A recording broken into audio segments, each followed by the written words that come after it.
Nagkaroon ng mainit na usapan online na kinasasangkutan ng political vlogger na si Claire Contreras, na mas kilala bilang Maharlika o Auntie Claire, at ng sikat na broadcast journalist na si Corina Sanchez. Ang issue ay nagsimula sa mga komento at alegasyon na nag-ugnay sa dalawang personalidad. Ang kontrobersya ay lumabas kasabay ng mga paratang na diumano ay tumatanggap ng bayad ang ilang mamamahayag para sa mga panayam sa politika o paid interviews. Bagamat walang direktang ugnayan si Contreras sa mga alegasyong ito, sumali siya sa diskusyon sa pamamagitan ng kanyang mga social media post at vlogs. Maraming netizens ang nag-abang kung interviewin ni Corina Sanchez si Contreras sa kanyang programa, lalo na't kilala si Contreras sa kanyang mga matatapang na komento. Ngunit, ayon sa mga obserbasyon, hindi ito nangyari na siyang tinawag ng ilan na pagkabutata ni Auntie Claire. Sa isang post ni Corina, may mga nagkomento na pinupuri ang kanyang panayam, habang ang iba naman ay binabatiko si Contreras at tinatawag siyang key-propagandist. Si Claire Contreras o Maharlika ay unang nakilala bilang isang pro-Marcos vlogger. Gayunpaman, sa paglipas ng panahon, nagbago ang kanyang pananaw at ngayon ay isa na siya sa mga kritiko ng kasalukuyang administrasyon. Dahil sa kanyang mga komento, naharap na rin siya sa ilang kaso ng defamation o paninirang puri mula sa iba't ibang personalidad. Ang pagbabagong ito ang dahilan kung bakit tinatanong ng ilan kung siya ba ay naging pikakaping, isang terminong ginagamit para sa mga taga-suporta ng oposisyon.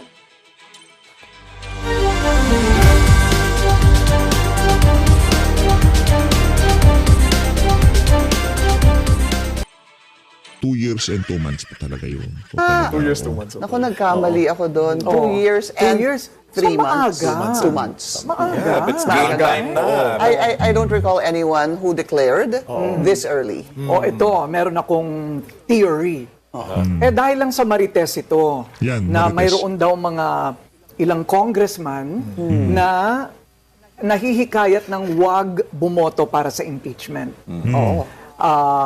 Ang kapalit nun, hindi sila pag-iinitan, susuportahan, at dahil sila'y kinakabahan, dahil wala pang katapat si VP Sara at mataas siya sa survey, parang yun ang balak nila, mag-a-abstain or mag-a-absent. Hindi. Yung punto na pag-iinitan, hindi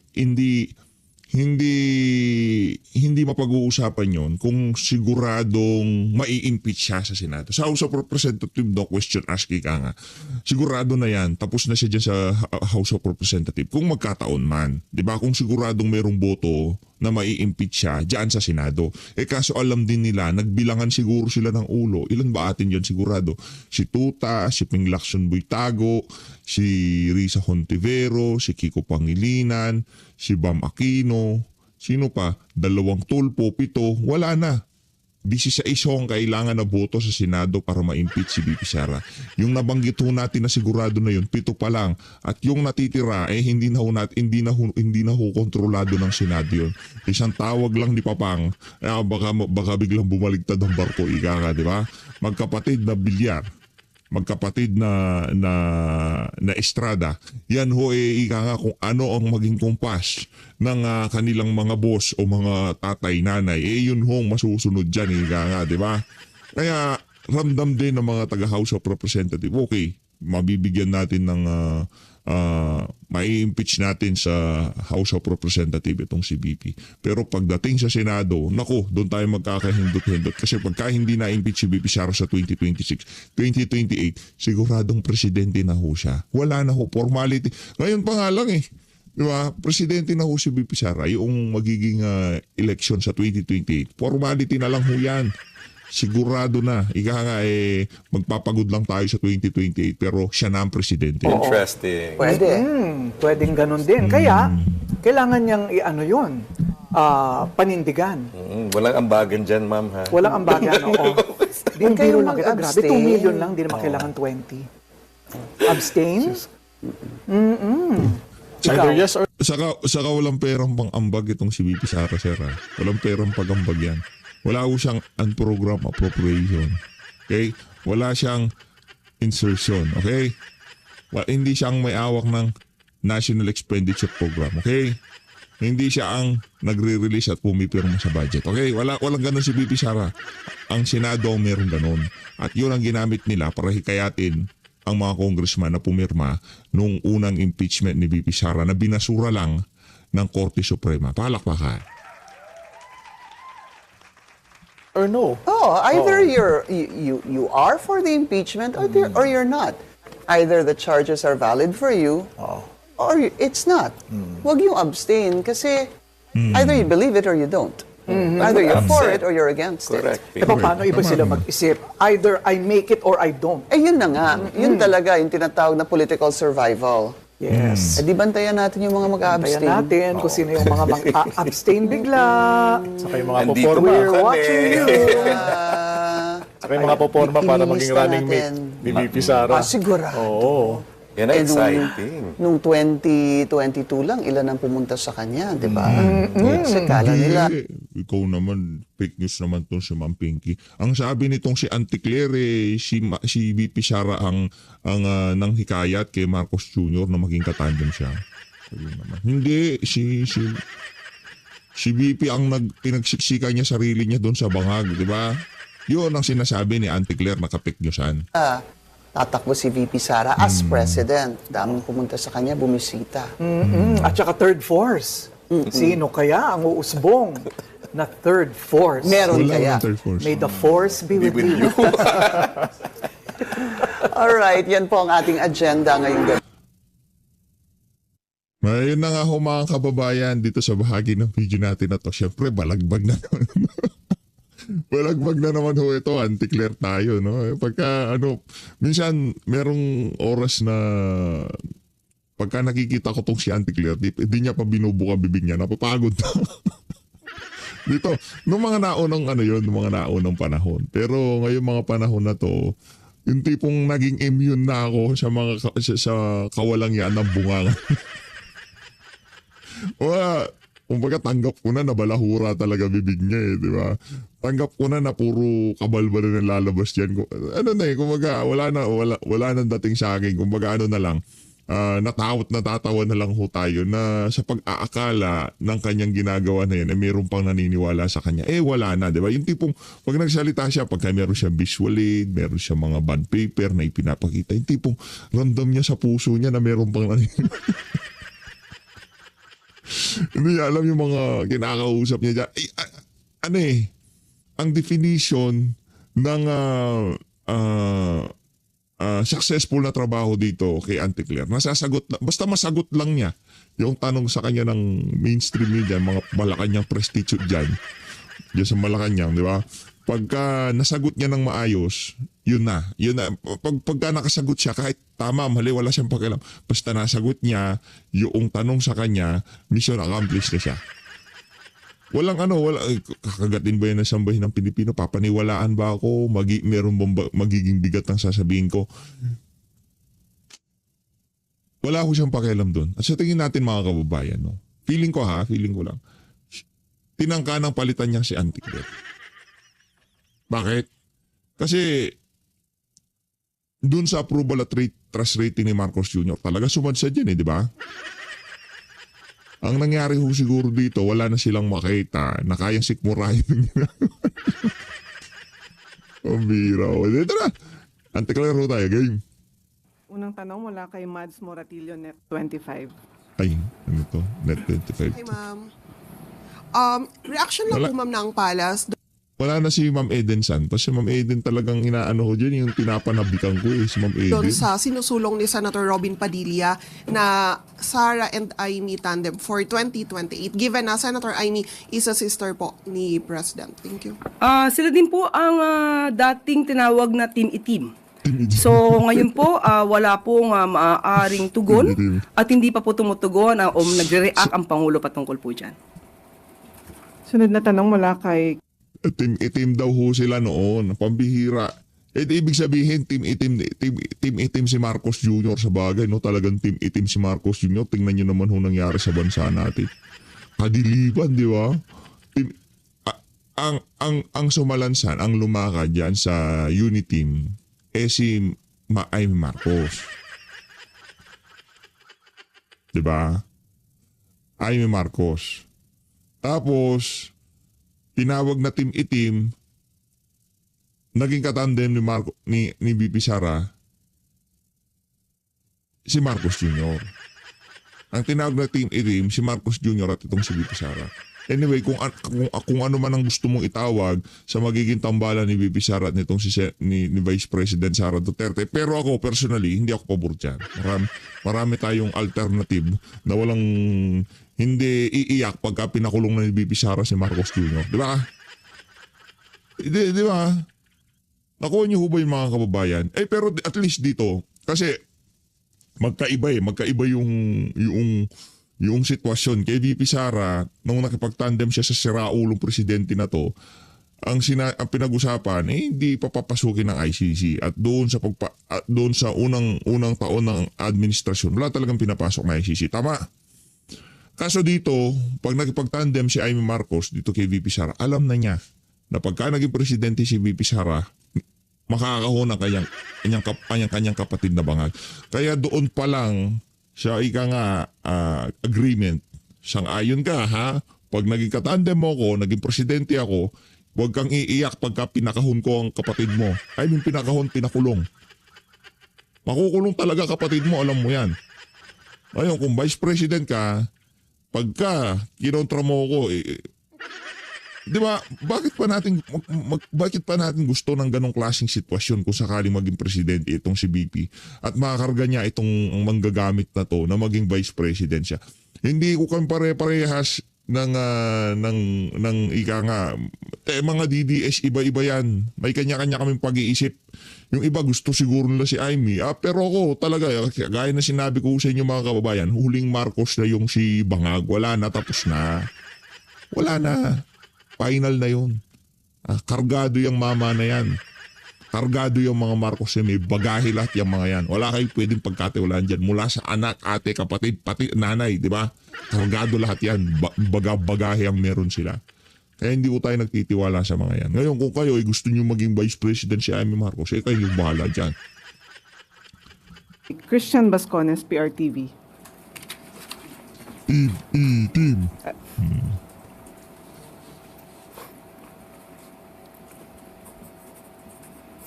Can the palace clarify why Customs Commissioner Arnel Nepomucenu's appointment document is dated February 2, 2026 when he was officially sworn in June 30 last year po? Ang kumakalat na sinasabing papalitan si Commissioner Arnel Nepomuceno ay wala pong katotohanan. Ang lumalabas po ng dokumentong yan ay ibibigay po natin mismo sa NBI dahil marami na po talaga ang namimihasa, umaabuso sa kanilang mga sinasabing freedom of expression. So yan po ay ipapaalam at ihatid natin sa NBI para makita at maimbestigahan kung saan nanggagaling ang mga peking impormasyon na yan. Nako, mga So, peking Malacanang information. completed its review of DNR Secretary Lotilla's appointment records po. Despite his nomination being bypassed 3 times by the CA, is the palace now considering resubmitting his nomination, seeking legal clarification on his eligibility or preparing to appoint a replacement if confirmation remains uncertain? As of now po, I cannot give you any update. Hihingi po ako maya-maya patungkol po kay Secretary Lotilla. Last po, ma'am. May nangangamba po bang revamp or balasahan sa mga appointees ni Presidente? Sa ngayon po, wala pa pong ipinaparating sa atin na anuman. Kapag po meron na, ibibigay ko po sa inyong update. Maraming salamat. Sunod na tanong mula kay Rafi Ayeng, Daily Tribune. Good afternoon, ma'am. Ma'am, you're wearing pink. Nako, Is it nice? That signals na nililig... itong tribune na to, ano to ang tag dito, kupal to. Kupal tong tribune na to eh. Ano to, ito sa mga maduming magtanong dyan sa PCO. Sige, tanongin natin na. Unang entrada pa lang nitong baklos ba to? Baklos ba tong kalbo na to? Kaya ako dyan sa mga kalbo na medyo diskumpiyado ako eh. Diba? Kaano-ano ba to ni Kap? Ligawan talaga ng administrasyon si Vice President, dating Nako. Vice President Leni Robredo. Ikaw naman, nagsuot lang ako ng pink pero naagad mali siya. Yan, huwag yung mali siya. Wala po. Ang kulay na sinuot ko ngayon ay wala pong kaugnayan sa anumang politika. Wala pong anumang update kung nililigawan ng sino man dahil ang sabi nga po natin kahapon pa ay wala pa po sa isipan ng Pangulo at ng administrasyon na ito ang patungkol sa pamumulitika o humanap ng sino mang kandidato para sa 2028. Darating po ang panahon na yan. Sa ngayon po, ang tutok po ng Pangulo ay trabaho. Ayun po, ayus. Huwag kasing masyadong malisyoso. Kayo naman, wala.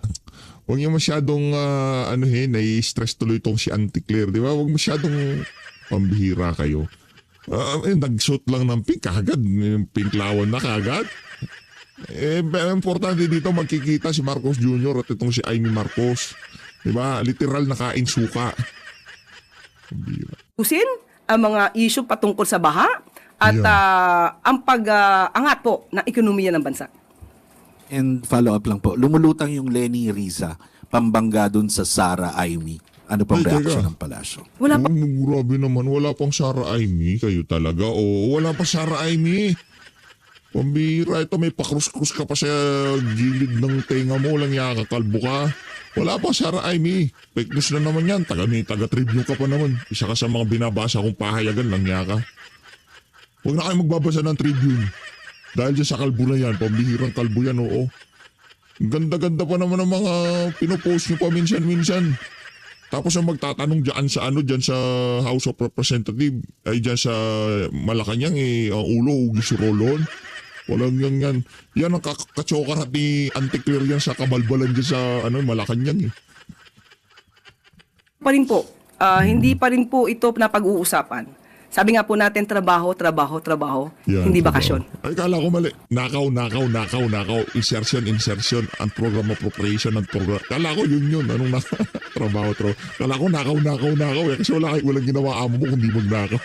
Thank you. Sunod na tanong mula kay Michelle Gilang, All AV. Kala mo Wala, Brad. Good afternoon, Yusek. Wala May we kang get the bitaw palace's dito. reaction to the remarks from the Makabayan bloc describing Vice President Sara Duterte's announcement of her intent to run for president as a threat to congressman amid the pending impeachment complaint? They think that her declaration could be intended as a panakot to congressman, so they would reconsider their positions on her impeachment.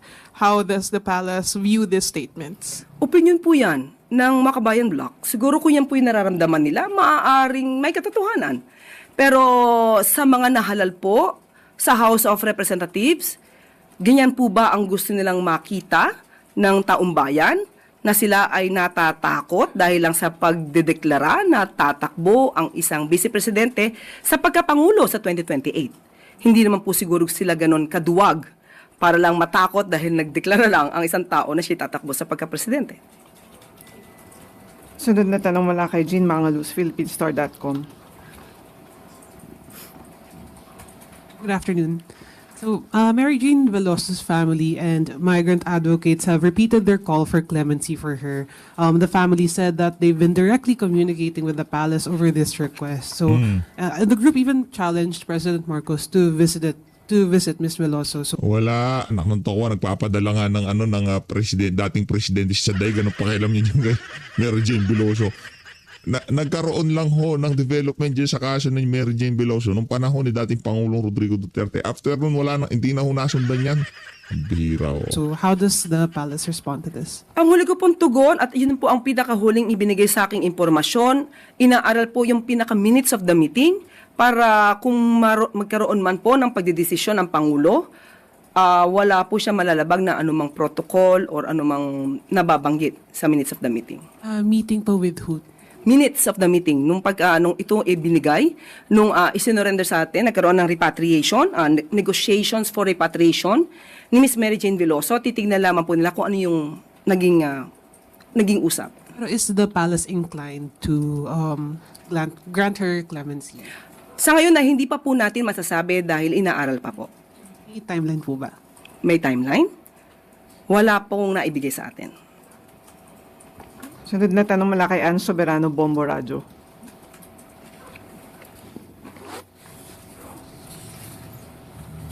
Yusek, good afternoon po.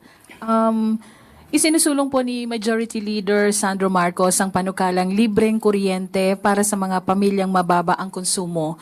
Ano po ang reaksyon ng Malacanang dito? Teka lang ha, Senator Rodante Marcoleta yan ha. Huwag masyadong pilingero yung bagitong congressman na yan. Anyway, kailangan natin ng counterpart sa House of Representative yung panukala na yan ni Sendante. Ngayong meron ng ginalaw na ambaso, kaya dapat pasalamatan natin itong si Senator Marcoleta. Di ba? Hindi maiisip ni bangag yan si Sandro. Hindi maiisip yan. Kinuha niya yung idea kay Senator Rodante Marcoleta. Sakaling maipatupad ito, sino po talaga ang sasagot sa gastos? Ang gobyerno ba o may posibilidad na maipasa ito sa ibang consumers? Sa ngayon po, ipinapairal na po ng administrasyon na libre ang hindi lalagpas sa 50 kilowatt-hour na konsumo ng mga benepisyaryo ng 4Ps. So kung magiging maayos po ang provision na ito sa bill na ilulunsad or nais na isabatas ni Congressman Sandro, pag-aaralan po ito. Pero maganda po ito para sa ating mga kababayan. Magiging maganda po ang epekto nito at hindi sila masyado mahirapan kung ang konsumo nila ay maliit at makaka-encourage to na wag masyado mag-aksaya ng elektrisidad o ng konsumo ng kuryente. Pero ito po'y aaralin. So hindi pa po natin masasabi kung papabor o hindi dahil kailangan pong maaral ang mga provisions na to. Salamat, Yusek. Sunod na tanong mula kay Katrina Domingo, ABS-CBN. Undersecretary, in former President Rodrigo Duterte's latest request to the International Criminal Court, sinabi niya po na i-waive niya yung right niya to appear before the pre-trial chamber because wala daw pong jurisdiction sa kanya. And in that particular filing, he also mentioned na it was the office of the President who allegedly funded the private jet that took him to The Hague. He insists na he was kidnapped from the Philippines. May we get a confirmation or a reaction from the palace with regard to the allegation na ang taxpayers' money daw po ang ginamit para pondohan o rentahan yung eroplanong nagdala sa kanya doon? Ang pagpapadala po sa dating Pangulong Duterte sa ICC or sa The Hague ay ayon po sa batas. Hindi ayon sa batas. Ang nakalagay sa batas, kahit dun sa Rome Statute na binibida nyo na hindi na tayo kasali, ang nakalagay doon, dalhin sa competent judicial authority. Hindi nyo ginawa. Hindi nakaayon. Doon pa lang tapos na usapan eh. Hindi nasunod yung karapatan niya na kahit yung kanyang pamilya ay makakausap siya ng mga panahon na yun. Hindi rin ginawa. Pag nagkataon siguro, masasapak itong si Torre kung pinapasok na itong si BP doon sa na yun. Lungkot talaga. RA 9851, maliwanag ang sinasabi sa Section 17 na kapag ang isang kaso o isang complaint ay dinidinig na sa isang state o international tribunal or court, maaari pong i-dispense with na ng gobyernong ito ang anumang pag-iimbestiga at hayaang magpatuloy ang pag-iimbestiga sa nasabing state or international tribunal. At yun po ang ginampanan at yun ang naging paraan ng gobyernong ito para po makamtan ang sinasabi nating hustisya ng mga nag-complain or kahit po ang... Hindi pa pwedeng dyan lang sila sa DOJ mag-complain? Diba? Maya naman, mga vlogger nga, diba, nakakasuhan naman, diba? Kaya nyo naman trabaho dito, ba't di na lang dito? Hindi. Sa pag-aakalang malulumpo nyo, mapapababa nyo mga moral ng mga Duterte supporter. Kaso kabaligtaran ang nangyari. Mas lalong nag-alab, naging marugdog ang kanilang pagsuporta sa mga Duterte doon sa ginawa nyo. Miscalculated na naman, miscalculation na naman kayo. Bakit? Kasi mga bangag kayo dyan sa Malacanang. Diba? Miscalculation ho yung mga kababae. Iniisip nila, ganito sa sobrang kabangagan natin, nagbe-brainstorming tayo. Ang gagawin natin? Wasakin natin ang foundation ng mga Duterte. Tanggalin natin ang matandang Duterte sa Pilipinas. Yan kasi ang ulo nila. Pagkawala na yan, madudurog na. Supporter base ng Duterte, mawawasak yan. Hanap ng toko. Lalong nag-solidify noong tinanggal si dating Pangulong Rodrigo Duterte. Lalong nagalit ang sambayan ng Pilipino. Yan ang resulta. Pag mayat-maya, nagpupulburon ka. Akusado. Kung taxpayer po ang ginamit to, ito lang po ay naaayon sa batas dahil gumaganap lang po ang gobyernong ito sa kanyang katungkulan, maliban po sa sinabi nating pag-cooperate with the Interpol, papatupad ng batas na RA 9851, meron din pong residual obligation ang administrasyon na ito upang ipatupad ang dating napagkasunduan na nung tayo pa ay miyembro ng ICC o ng Rome Statute. Ma'am, follow-up question. Meron pong ilang previous statements si President Ferdinand Marcos Jr. saying na his administration will not recognize any arrest warrants kasi hindi na daw po tayo miyembro ng ICC.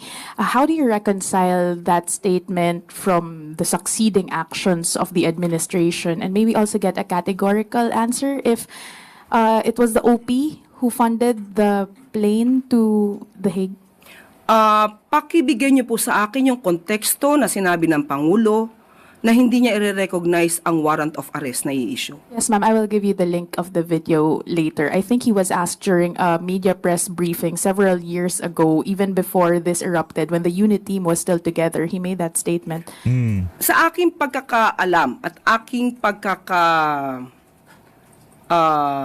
intindi sa sinabi ng Pangulo sa mga previous statements niya, hindi niya kinikilala ang jurisdiction ng ICC.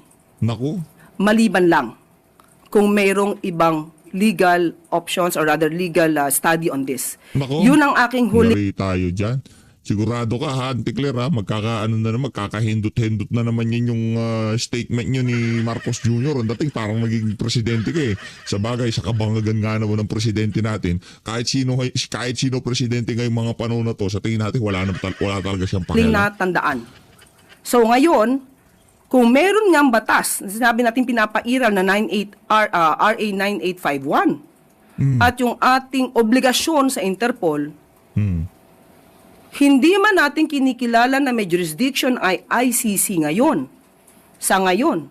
Pero ang ICC ay nagkaroon ng jurisdiction sa mga aksyon na naganap nung tayo pa ay miyembro. At hindi po natin pwedeng iwasan yon dahil meron pong residual obligation ang administrasyon na ito. Yeah. Last from my end, may ballpark figure as to how much we spent for that particular flight? Wala po akong detalye sa ngayon. Thank you po. Sunod na tanong mula kay Ivan Mayrina, GMA7.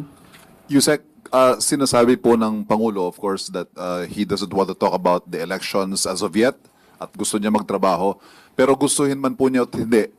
Following Vice President Duterte's announcement yesterday, it's going to be political. It's going to be about the elections moving forward. How does the President see this affecting his plans, his governance? Wala, hindi maapektuhan. Maapektuhan ba ng isang vice presidente na nag-announce lamang siya na siya'y tatakbo ang pagtatrabaho ng Pangulo? Kung ang iisipin lamang ng Pangulo natin ay ang mga sinasabi ng vice presidente, hindi natatakbo ang gobyernong ito.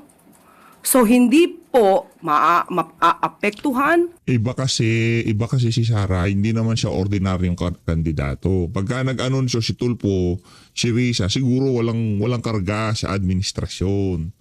Pero pagka si BP ang nag-anunsyo, ibang usapan na yun, ikaw naman talaga. Oh. Ang focus ng Pangulo para maiangat ang ekonomiya ng bansa, maiangat ang buhay ng bawat Pilipino, at masolusyonan ang issue sa baha na hindi na solusyonan noon pa.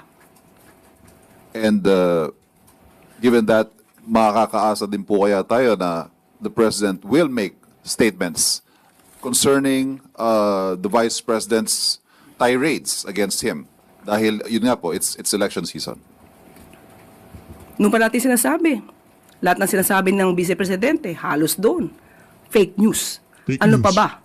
Ang dapat sagutin pa ng Pangulo kung kayo mismo tagamid. Pagka ba sinabi ni VP Sara na napakakurakot ng administrasyon ni Marcos Jr., fake news ba yun? Totoo ba yun o fake news ba yun o totoo?